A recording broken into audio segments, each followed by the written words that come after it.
Hello दोस्तों, welcome to learn and grow with Shweta. मैं श्वेता सिंह अपने चैनल के माध्यम से आप सभी का बहुत बहुत स्वागत करती हूँ।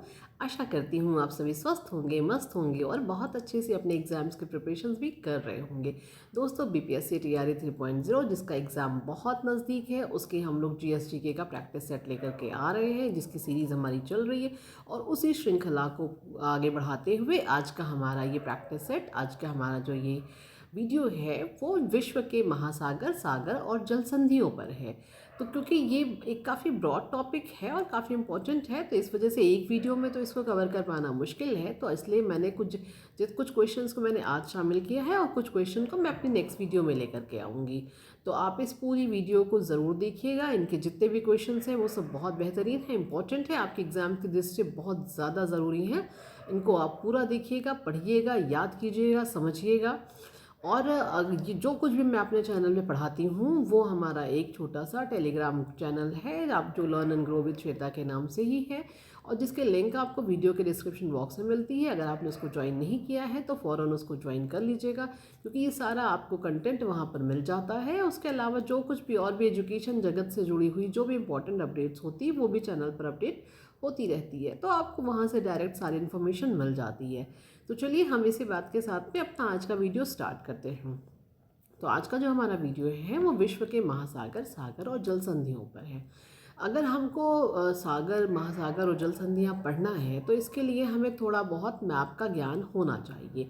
मैं उतनी इक्विप्ड नहीं हूँ कि मैं यहाँ पर आपको वर्ड मैप में ये सारी चीज़ें दिखा सकूँ, क्योंकि मेरे पास कोई अभी वर्तमान समय में, मतलब जैसे होता नहीं कि स्मार्ट बोर्ड या ऐसा कोई फैसिलिटी नहीं है कि मैं आपको इस तरह से दिखा सकूं। लेकिन मैं अपनी ओर से पूरी कोशिश करूंगी कि आपको ये बात समझ में आए।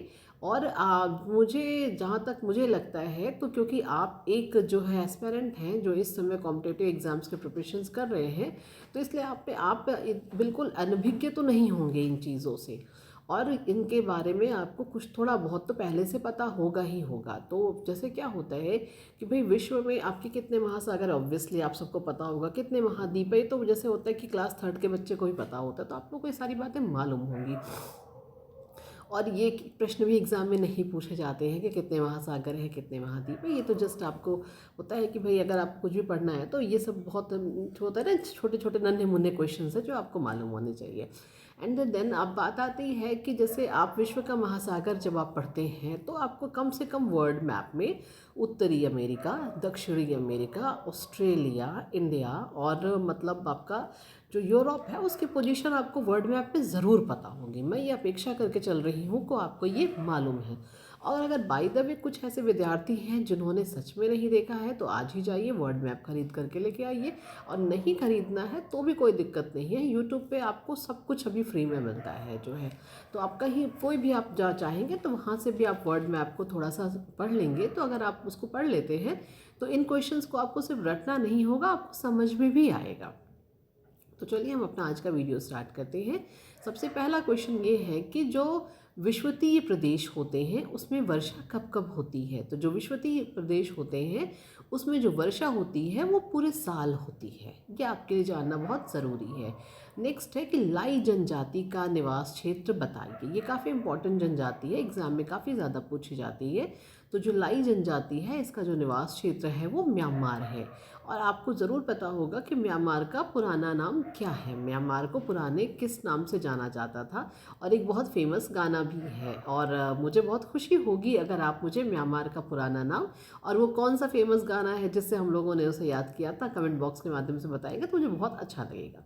चलिए हम आगे चलते हैं। नेक्स्ट क्वेश्चन है कि एक्सिमो द्वारा टुंड्रा प्रदेश में बनाए गए बर्फ़ के घरों को क्या कहते हैं। मतलब कि यहाँ पे ये भी एक एक्सकिमो भी एक जनजाति है, जैसे आपकी लाई जनजाति है वैसे एक्सकिमो भी एक जनजाति है। अब होता ये है कि टुंड्रा प्रदेश में जो है आपके बर्फ़ के जो घर बनाए जाते हैं उन्हें हम इग्लू कहते हैं, ये भी काफ़ी महत्वपूर्ण है। नेक्स्ट है विश्व का सबसे बड़ा महासागर कौन सा है। Very easy question, I hope आप सबको पता होगा, वो प्रशांत महासागर है। एंड द नेक्स्ट इज विश्व का सबसे छोटा महासागर कौन सा है। तो विश्व का सबसे छोटा महासागर है वो आर्कटिक महासागर है।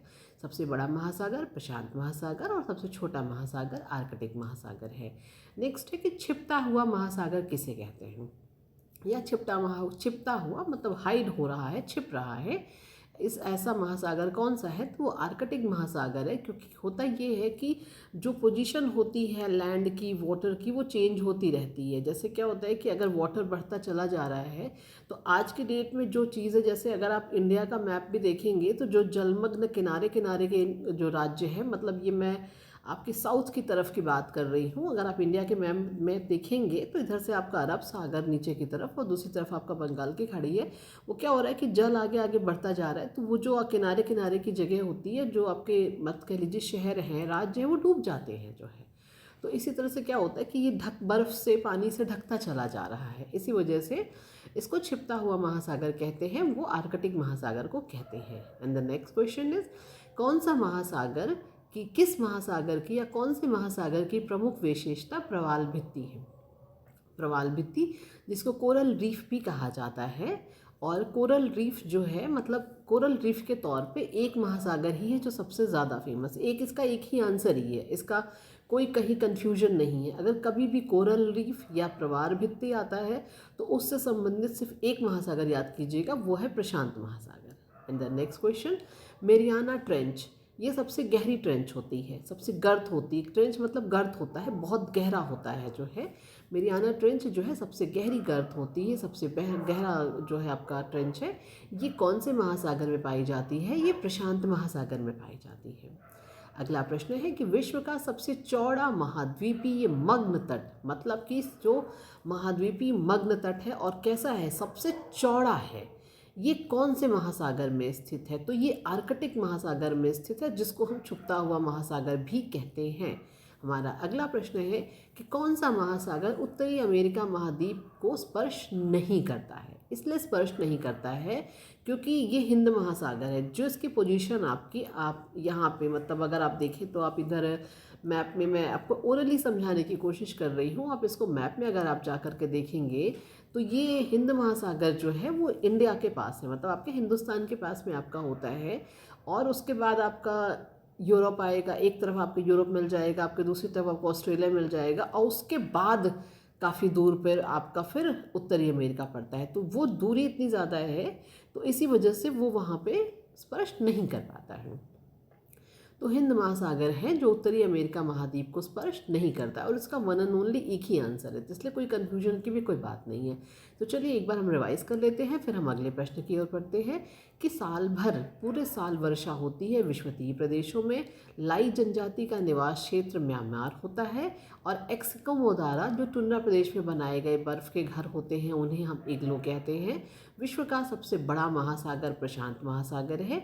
विश्व का सबसे छोटा महासागर आर्कटिक महासागर है, जिसे हम छिपता हुआ महासागर भी कहते हैं।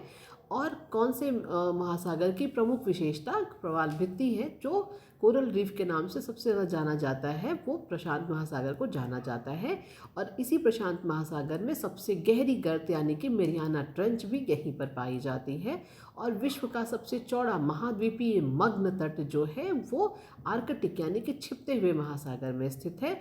और हिंद महासागर आपका ऐसा महासागर है जो उत्तरी अमेरिका महाद्वीप को स्पर्श नहीं करता है। मैं उम्मीद करती हूँ कि यहाँ तक की मेरी बात आप लोगों को समझ में आई होगी। अब हम अपने अगले पेज पर चलते हैं, और हमारा जो अगला क्वेश्चन है वो ये कहता है कि कौन सा महासागर एक ओर एशिया को और दूसरी ओर अमेरिका को स्पर्श करता है। एशिया मतलब आपका, जो मैंने कहा कि इंडिया आपका जो है हिंद महासागर इंडिया, क्योंकि इंडिया तो एशिया में ही आता है। तो यहाँ पे प्रश्न हो रहा है कि अब आपको यहाँ पे बताना है कि वो कौन सा ऐसा महासागर है जो एक तरफ एशिया को और दूसरी तरफ आपको अमेरिका को स्पर्श करता है। तो अगर आप जा कर के वर्ल्ड मैप में देखेंगे, यहाँ पर इस प्रश्न को पढ़ेंगे और वर्ल्ड मैप में आप जा कर के देखेंगे, क्योंकि आप एक छोटे बच्चे नहीं हैं, आप एक जो है ग्रेजुएट विद्यार्थी हैं, तो इसलिए आपको इसको समझने में उतनी दिक्कत नहीं होगी जो है। तो वो आपका इसका आंसर होता है प्रशांत महासागर। प्रशांत महासागर की पोजीशन ऐसी होती है वर्ल्ड मैप में, अगर आप जाके देखेंगे इस प्रश्न को पढ़ने के बाद में, कि एक तरफ ये एशिया को स्पर्श करता है, दूसरी तरफ अमेरिका को स्पर्श करता है। नेक्स्ट क्वेश्चन है, कौन सा महासागर उत्तर दिशा में एशिया महाद्वीप को अवरोधित करता है। मतलब यहाँ पे पूछा जा रहा है कि उत्तर दिशा में एशिया महाद्वीप को अवरोधित करने वाला जो महासागर है वो हिंद महासागर है। अपना अगला क्वेश्चन है कि उत्तरी अमेरिका महाद्वीप के पश्चिम में कौन सा महासागर है। मतलब कि जब आप उत्तरी अमेरिका और दक्षिणी अमेरिका मतलब एक दूसरे वर्ल्ड मैप में ऊपर नीचे होते हैं, अगर आप वहाँ पे जा कर के देखेंगे तो उत्तरी अमेरिका महाद्वीप का जब आप वेस्ट साइड मतलब कि नॉर्थ साउथ ईस्ट और वेस्ट मतलब जो आपका पश्चिम साइड है उसको आप देखेंगे तो वहाँ पर आपको प्रशांत महासागर मिलेगा, बहुत आराम से दिख जाएगा, कोई दिक्कत नहीं होगी जो है। अगला प्रश्न है अग्निवलय यानी कि रिंग ऑफ फायर के नाम से आपका ये प्रश्न पूछा जाता है कि रिंग ऑफ फायर किस महासागर में पाई जाती है, या रिंग ऑफ फायर वलय अग्निवलय के नाम से कौन सा महासागर प्रसिद्ध है, तो वो प्रशांत महासागर है। अगला प्रश्न है अटलांटिक महासागर का सबसे गहरा भाग क्या कहलाता है।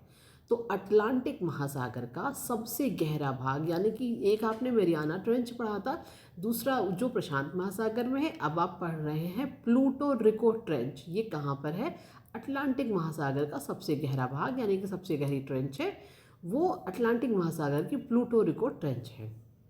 अगला प्रश्न है कि वर्तमान भूमध्य सागर, आप जो वर्तमान समय में जिसे हम भूमध्य सागर के नाम से जानते हैं, तो प्राचीन में उसे कौन से महासागर का अवशेष माना जाता है, तो उसे टेथीज महासागर का अवशेष माना जाता है। नेक्स्ट क्वेश्चन है कि सबसे कम गहरा महासागर कौन सा है, मतलब कौन से महासागर की गहराई सबसे कम है, वो है आर्कटिक महासागर, मतलब कि आर्कटिक महासागर की गहराई सबसे कम है। नेक्स्ट क्वेश्चन है कि समुद्र पृथ्वी की सतह का लगभग कितना प्रतिशत भाग घेरे हुए है, मतलब कि कितने प्रतिशत भाग पर लगभग समुद्र है, तो लगभग 70% भागों पर समुद्र पाया जाता है, मतलब 30% भाग लैंड है और 70% भाग आपका वाटर है यानी कि समुद्र है। और आपको पता है कि ये पानी जो है आपके पीने के काम नहीं आता है बिकॉज ये पानी बहुत खारा होता है। अगला प्रश्न है बरमूडा त्रिभुज किस महासागर में है।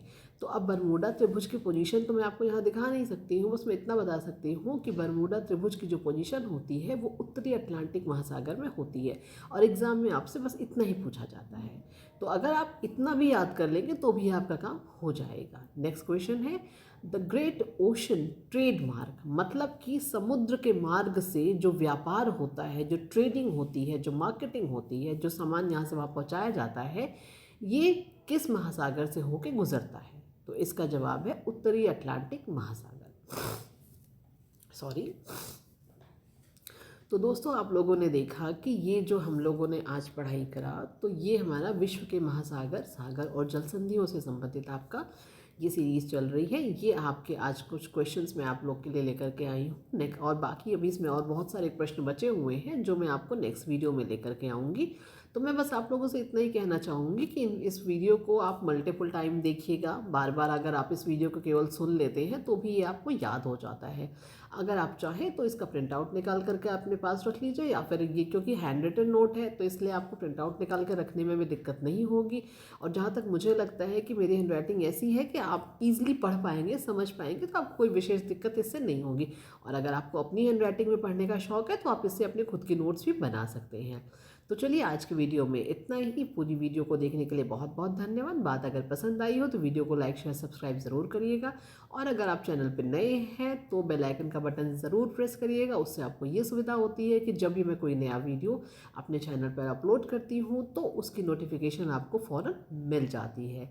चलिए मिलते हैं अगली किसी और बेहतरीन और धमाकेदार वीडियो में। चलिए, thank you so much. Good night.